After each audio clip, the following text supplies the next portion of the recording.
you search for epic Minecraft bases, you'll quickly realize that pretty much none of the top builds are underground bases. But as you can see, there are some absolutely stunning and highly useful underground bases in Minecraft. Today we'll be looking at why underground bases don't get the credit they deserve, and the reasons why they are just as good, if not better, than bases above ground. But first, make sure to subscribe down below so you never miss any other uploads. Okay, like I was saying, underground bases are quite underestimated. So let's get started with how secretive and hidden they can be. Think about the security measures you hypothetically can avoid making since you're able to hide a massive base right underground. You can easily add a hidden button or mechanism to reveal a ginormous and stacked base that any other travelers would just walk right over. I don't like redstone that much, but I would much rather make a few hidden doors or passageways instead of adding an entire cliff or a barrier to my base, which would take a lot more time and can honestly just be built over or even destroyed.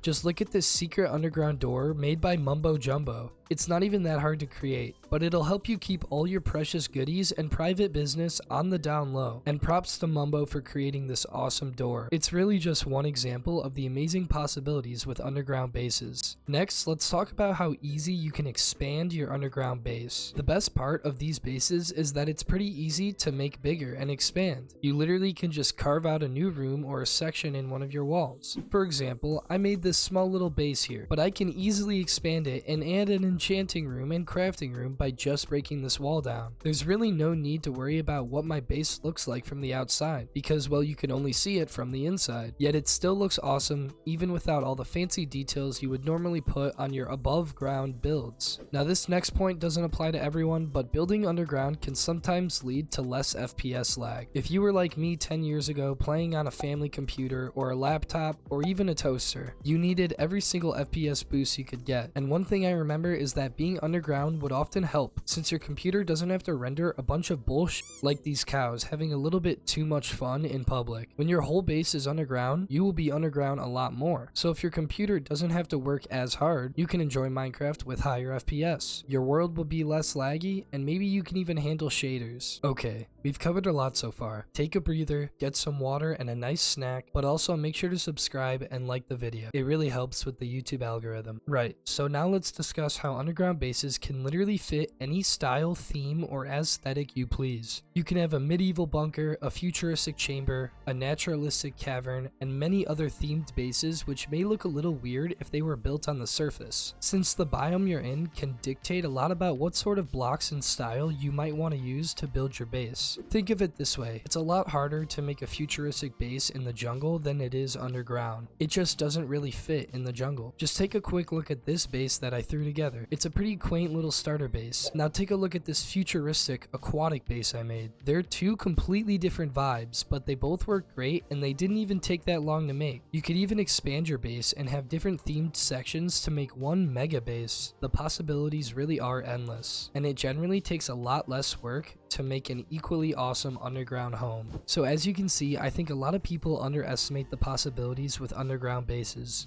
Even the simplest starter home on the surface can require a lot more attention to detail than if you were to get cozy underground. So for your next playthrough or even on your current survival world, I highly recommend making an underground base. Hopefully now you see why underground bases need more appreciation. If you enjoyed the video, please remember to like it and also subscribe. Our question of the day is, what is your favorite building style? And what is your style? Is it medieval? Is it futuristic? Or is it something even crazier than that? Let me know in the comments below. I'll read every single one of them. But that's all for today. So without further ado, my name is Cold Lefty. You guys have a good one.